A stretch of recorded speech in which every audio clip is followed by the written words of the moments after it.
Rob en a acheté 2 exemplaires à une municipalité hollandaise pour 4 000 € la paire. Il est informaticien et convaincu que le vote électronique est une menace pour la démocratie. Il a donc décidé de montrer que le système est piratable. There we go. That's the machine. Devant nous, avec un simple tournevis, il ouvre la machine, retire une puce électronique qu'il remplace par une autre, identique en apparence, mais qu'il a programmée lui-même. Craquer le code de fonctionnement lui a pris 1 mois de travail, mais désormais il est opérationnel, il peut pirater n'importe quel ordinateur de vote NEDAP en moins de 2 minutes. Vous les remplacez avec vos propres puces, ce sont des puces qui ne coûtent pas grand-chose et qui sont faciles à programmer. Allez, on va jouer la démocratie maintenant. Je vais voter pour le parti 1, 2, 3 et 4. Rob accomplit maintenant son devoir de citoyen. Pour les besoins de la démonstration, il vote plusieurs fois pour différents candidats, sans donner une seule voix au 5e qu'il a intitulé « Le Parti de la fraude ».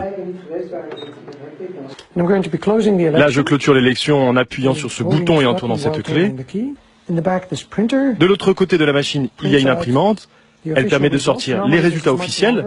Normalement, c'est beaucoup plus long car il y a beaucoup plus de votants. Et voilà le document officiel.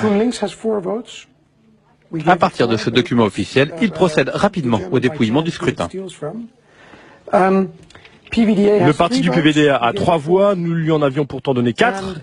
Et le grand gagnant de cette élection est le Parti de la fraude avec 5 voix. Alors que Rob n'a jamais appuyé sur le bouton correspondant à ce parti.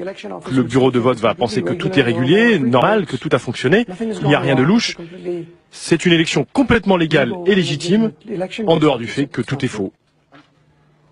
Depuis que cette démonstration a été médiatisée en Hollande, la société NEDAP a fait installer des scellés sur ses machines pour empêcher l'accès aux circuits électroniques à des personnes non autorisées. Mais pour cet informaticien militant, ça ne change rien au fond de l'affaire. Cette fraude indétectable peut venir de l'intérieur. Les gens de NEDAP ou les importateurs en France, par exemple, ils ont accès à ces machines en permanence. Ils changent régulièrement les puces pour actualiser les logiciels nouvelle version.